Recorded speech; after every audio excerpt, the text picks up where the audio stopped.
This is Hope with Haley 2024, The Movement. And this is our series on questions and answers with Bill. The subject is law enforcement.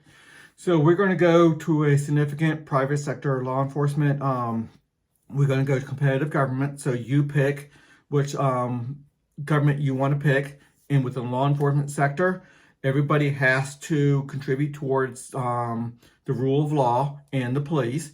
So everybody has to get a police contract with roughly one of a dozen private sector police. We can call them competitive governments within the police, where the competitive government can, you pay the fee directly to the competitive government, or a slight oversight and you pay the fee directly to a private police company.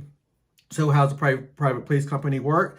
Private police does not mean a free-for-all. Private police, in my aspect, or in my view, is highly structured, but allowing free enterprise to take over what can benefit, but structured in a way that they have to respect civil liberties.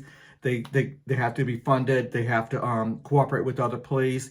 There's a structure to make everything work. So let's just go through some of the questions and answers. Okay. Now, as far as oversight, the training, the authorization, how does that work? Okay, so we separate all government power into 30 sectors. 5 is in the violent crime mitigation system. One of those 5 is the definition of violent crime and the prosecutors of violent crime. One is the law enforcement itself. That's what this video is about. One is the court system. We have private sector court system as well. Significant oversight, respecting civil liberties, and the like. One is the law enforcement authorization, where that's more of a representative body, where they hand out the authorization for anybody with inherent government power. A judge, a prison guard, a prosecutor, a defense attorney, a cop, anybody who holds that gun and that badge has to be authorized by authorization. Then finally we go to prison, highly private prisons, but with societal oversight, with a structure and the like. Civil liberties significantly more respected than they are right now. So an authorization agency is a representative body that takes 70% of the representatives of 70% of the people to authorize somebody to have a badge, which means they have to be trained, they have to be having that oversight and the like. So that authorization agency is the one that makes sure that they get the proper training. Right. Now, so how the training is going to work is because there's a problem with police officer, one city train an officer, then they work with them for 6 months and they go work for somewhere else. They already poured all that money into that officer's training. What we're going to do with this new system is the authorization agency is going to actually train the officers. So if a CRA, a competitive government within the authorization agency, has 15% of the citizens join, they have to train 15% of the police officers, or there'll be a system to make sure that they are training roughly 15% of the police officers. If you have 8%, you're training 8% of the police officers, or 8% of that budget. And each authorization agency has their own police academy. And for a state, that's fine because it'll be statewide, and they'll train local police, state police, even federal police. So they will be the first line of training. Now, obviously, there's going to need to be certain standards. The negative externalities of not having good standards are too low of standards will drop below a rating floor, and the rating agency comes in and says, look, you have to train them better than this. Your oversight, your internal affairs has to be adequate. You have to be making sure that people are not going out there and acting like thugs and the like. So a lot of structure, a lot of people that can take your badge away if you do wrong. People with a representative body that can take your badge away. So people can't just go out there and act like thugs. So that would be in the case of those police agencies that maybe scored low. There would be a threshold then. Yeah, if somebody just goes and does extreme minimum and just gets right above that rating floor, first of all, what citizen and what business wants to hire that business, that law enforcement business. Not too many. They want a good law enforcement business to control to protect them. Obviously, there's going to be a rule within the structure that immediate danger, any police officer with a badge within guidelines has to help out anybody within immediate danger. Then as quickly as reasonably or responsibly that police agency, that business or that person hired has to come over and do the investigation and take over from there.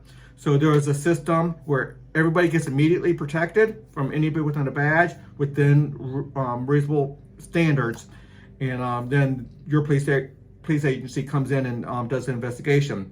So if you do minimal standards, you're not being protected very well. Your investigations are not going to be very well. So people are going to naturally want to gravitate to a higher one. But obviously, if they only hire somebody after 10 years of training, and that's going to be so darn expensive to do it, your rates are going to be so high. So there'll be a minimum. There'll be a nice balance between way overtrained, where it's going to cost so much money that it's just going to be not too many people can do it, to a place where you've got so minimal trainings, let's say a mall guard, that basically they just give a little mall badge to them and they don't have hardly any training. They can't do much anyway. So you don't want those people out there. So there'll be a nice balance, and people will gradually increase their standards because the citizens, the customers, the homeowners and the business owners will demand it. What about those that rent? Okay, every homeowner has to hire their own contractor because you have property that needs to be protected. So that's an extra part of that contract. So having a home, but just living in a society means you have to have a contract. So you have the home you protect and the renters that need to be protected. So you have two different things. So part of that rent's going to be in that law enforcement too, but part of that so the homeowner's going to be able to hire law enforcement, and the renter's going to be able to hire their law enforcement. I hire mine, my neighbor hires theirs. Now, the requirement for cooperation means there's going to be neighborhood patrolmen that patrol a neighborhood.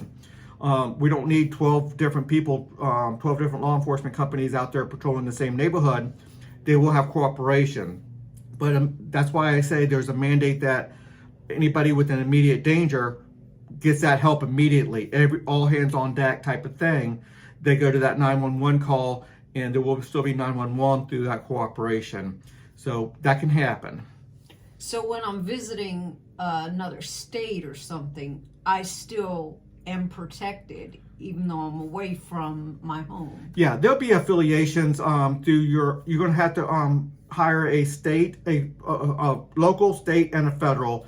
And when you do all three of those, it's going to say when you travel anywhere outside, there'll be agreements that our sister agency is going to protect you. And I traveled to St. Louis and you're from Florida, my sister agency is going to protect you, and the like. They'll have affiliations. So that's going to be okay. That can be worked out in the free enterprise system. Nobody wants to go to St. Louis and not be protected. Nobody wants to go to Hawaii and not be protected. And plus there's a general idea that you're going to be protected by everybody, by all law enforcement, anybody with a badge. But then your Hawaii law enforcement where you live, they don't have to go all the way out to Alaska or to New York City to protect you. They'll have agreements to have that that crossover affiliations, if you will. And even though there's different organizations, they will still have common terms, so that there'll be crimes will have definitions. The definition of violent crimes will be a different sector than the law enforcement and the prosecutors, but that has to be on a monopolized representative body that defines violent crime. But other things such as environmental law, education law, that can be compared to governments to a large degree and not falling below a certain standard. But violent crimes will have to be monopolized representative body to be one standard for what is rape, what is murder, what is all these other assaults and battery. So all that's important to understand. Okay, we're roughly 10 minutes into this. There's a lot to go over on this and how we get there. But understand, there will be a funding mechanism. Everybody pays their fees. There will be oversight. There will be mandated that you have cooperation between the police. So there's not going to be fighting between the police. Nobody can say, hey, somebody stole this. These police don't agree with them, and then they fight. No, that can't happen. The structure, the cooperation, the authorization agency, when you raise your hand taking that to get that badge, you have to agree to a large set of rules saying you're not going to fight the other police. This is what happens when there's conflict. You go to this body, and there's always going to be a place. There's always going to be a court. There's always going to be another body. You're always represented, and the structure is going to take care of the whole thing. So it's not a free-for-all. Just because we say private police, it's not we get to do whatever we want to, and we get to be thugs. Civil liberties will have to be addressed. Anyway, a lot more on my website. Until the next video.